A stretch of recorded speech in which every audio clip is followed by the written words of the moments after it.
Welcome gang.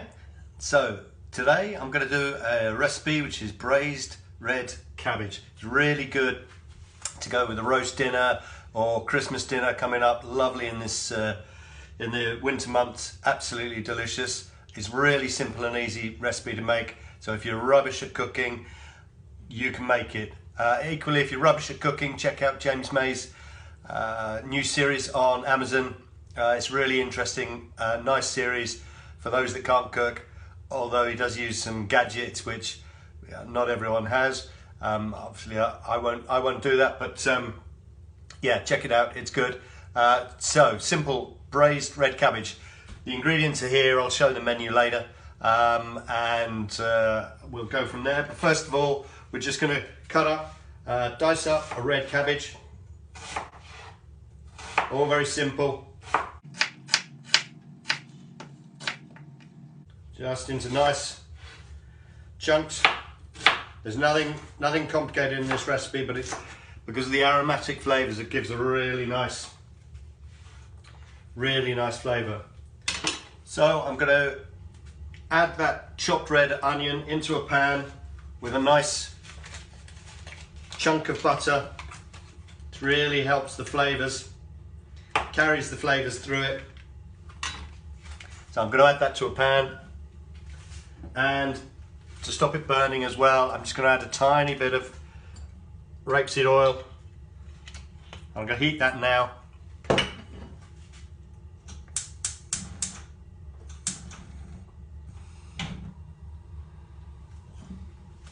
So we've got the heat on there now. I'm going to add them to the pan now, because as it warms they'll cook. Just gently. Now, take your red cabbage. This one is left over from another meal that I made. They're great at the moment, really good. And you want to slice this really thinly. And hear those onions starting to sweat down now.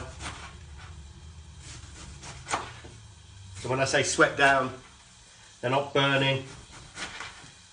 They're just... There we go. Just removing the central core, which I got to there. I'll leave the rest.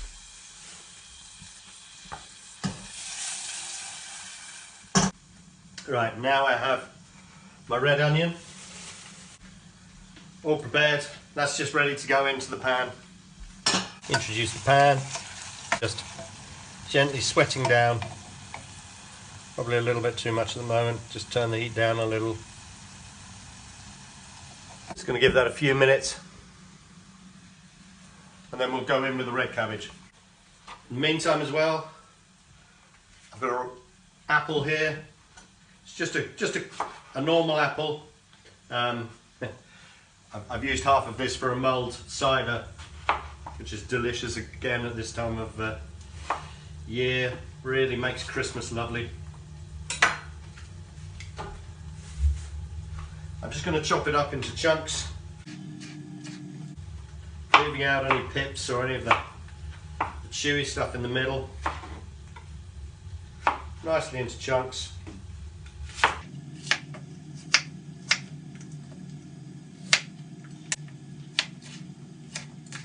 We're ready to put in the rest of the ingredients into the small pan.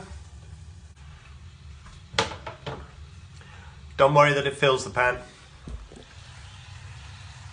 You can do this in a bigger pan if you like. But at this stage, what I like to do is just introduce the lid for the first time. And it starts to just build up a nice temperature inside. I'm going to take a couple of cloves, 2-3 cloves. Now you can just introduce these directly into it, but you end up with sharp bits.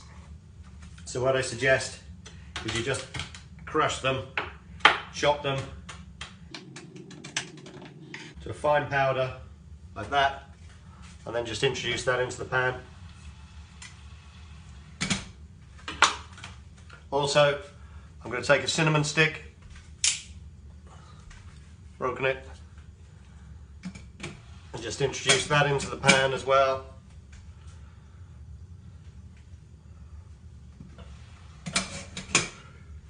lovely aromatic flavors you're introducing there.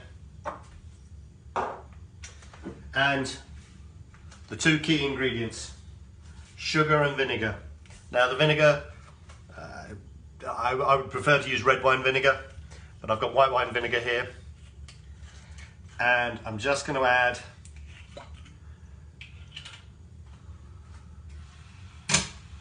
a glug.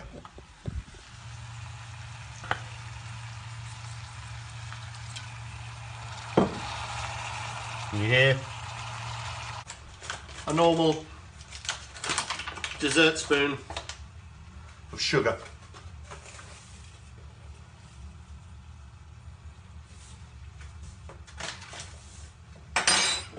Once I've added all these ingredients, it's just time for cooking. In the pan, and then I'm going to stir it in about 5 minutes, just making sure everything starts to muddle nicely. And then I'm just going to leave it on this low heat to braise for 45 minutes in total, and that's it. Simple, delicious accompaniment that anybody can make.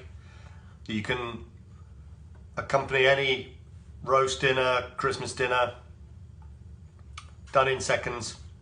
8 minutes. Cheers. If you like this recipe or any other recipes that I do, please share it with the with other people. Share the love, and I'll see you soon. Bye. What I should also have said is I'll show you what it looks like at the end, and you can see how delicious it looks. That's being an amateur for you. See you soon.